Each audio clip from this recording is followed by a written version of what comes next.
සියලුම ගෞරවයත් මහිමයත් ප්‍රශංසාවත් ත්‍රිේක දෙවියන් වහන්සේටම පමණක් දෙමින් අදත් සන්ධ්‍යාමනය කිරීම සමග එක්සිත් වෙමු. අපගේ ජීවිතය පුරාම අපට පිළිතුරු නැති ප්‍රශ්නවලට මෙන්ම හේතුවක් නොදන්නා ඛේදවාචකවලට මුහුණ දීමට සිදුවිය හැකි බව අපගේ අත්දැකීමයි. සමහර ඒවා කාලයක් තිස්සේ පවතින ඉතා දරුණු ව්‍යසනයන් මෙන්ම තවත් සමහරක් අප එකිනෙකාගේ ජීවිත සහ පවුල් අවුල් කරන පෞද්ගලික ඛේදවාචකයනුයි.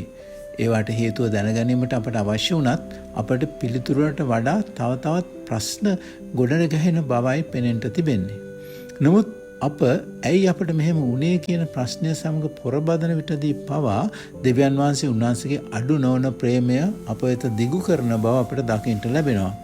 යෝබ් 1:13 සිට 19 දක්වා පදවලට අනුව දිනක් ඇතුළත තම දරුවන් සහ වස්තු අහිමි වූ විට යෝබ් කෝපයෙන් යුතු මානසික අවපීඩනයක ගිලී සිටි අතර ඔහුගේ මිතුරන් දුන් පැහැදිලි කිරීම පවා ප්‍රතික්ෂේප කළා.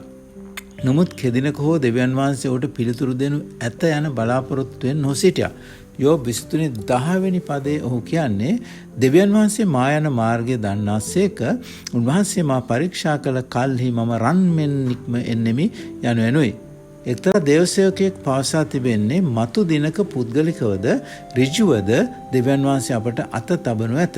එදින සෑම කඳුලක් සහ ව්‍යාකූලතාවක්ම සෑම පීඩනයක් සහ කරදරයක්ම සෑම වේදනාවක් සහ රිදුමක්ම සෑම වරදක් සහ අසාධාරණයක්ම සඳහා සම්පූර්ණ සහ ප්‍රමාණවත් පැහැදිලි කිරීමක් අපට ලැබෙනු ඇත යනුවෙනුයි. අපි මෙනෙහි කරමු.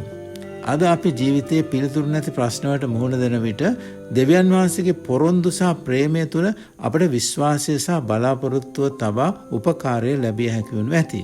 අපි ආඥා කරමු ප්‍රේමණීය දෙවියන් වහන්සේ අපගේ ජීවිතයේ පිළිතුරු නැති ප්‍රශ්න මෙන්ම හේතුවක් නොදන්නා ඛේදවාචක අප ඉදිරිපිටට එන විට ඔබ වහන්සේගේ පොරොන්දු සහ ප්‍රේමය තුළින් ඒවට මුහුණ දීමට ශක්තිය ලබා ගැනීමට අපට උපකාර කළ මැනව. ආමෙන්.